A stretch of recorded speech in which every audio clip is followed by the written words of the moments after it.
I am Josh Folan. The name of the film was Hatirlama, and I wrote, directed, produced, edited.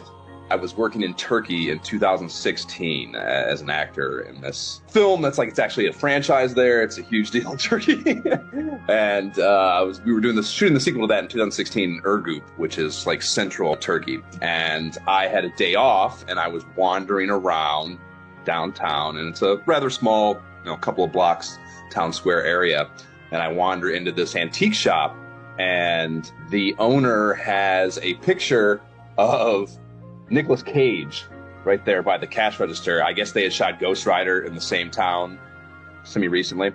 So this sparks the conversation with this guy. We start talking. He knew that our film was shooting there, and he's just, I don't know, like this incredibly charismatic guy, and we got on really well. He spoke plenty good English for us to communicate. My Turkish is horrible.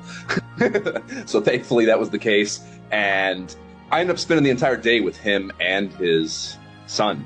And he told me all these stories, one of which was basically what this film is, about this American woman wandering into the store, freaking out, running out of the store, coming back in, and him recognizing her, and them having this moment where basically she had been in an accident, lost her memory, remembered nothing. They were traveling to places in their passport, her and her husband, and this was just one of the places they went after so many other failed attempts to try to jar memories. Like the doctors told her that traveling could conjure, their bigger, deeper, stronger memories, and maybe traveling places you've been would jar something. And this guy, this store owner, taking a moment with her and showing her the thing that she bought because he remembered her when she was there, triggered this for her, and she just lost her mind. And just this really beautiful humanistic moment. And honestly, it kind of sounded like it couldn't be real, but he told it so well that even if it was fake, it doesn't matter, I don't think. But it was such a good story that I literally went home that night and wrote it in my hotel room.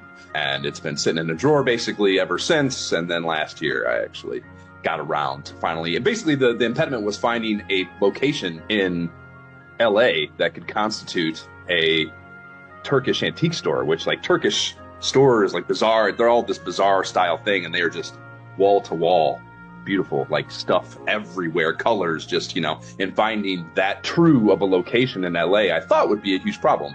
Turns out there was one 8 minutes from my house. So that's what the film's about, and I think it's a pretty cool, just the happenstance of all that is really, I think, beautiful. The music in the film even is the actual, him and his son, the store owner, played music for me that day on this kind of a little lute type instrument, and I recorded them playing that song in the store and scored the film with it. And at the very end of the film, you can hear me say to those guys, I think you guys just scored the film. Because I already told him that, he had told me the story, and I was like, I'm gonna write that, I'm gonna make a film out of that, I'm warning you guys now, and I think you guys just scored it. I've done a lot of festival relation stuff in my career, and you can tell when they care, and Susan cares, and that's important to me. And I think I haven't been to the festival yet physically, but it almost always, when you have that feeling, the ones that I have went to, Omaha's another one that's a regional festival that they just, I just cannot believe how much TLC they put into it, and it carries over to the people that come to the films, and just the entire vibe of the whole experience it permeates throughout it, and that obviously starts at the top. So when I talk to festival directors and interact with festival directors that I get that from, I'm sure to put them on my list of return visits, or return submissions rather.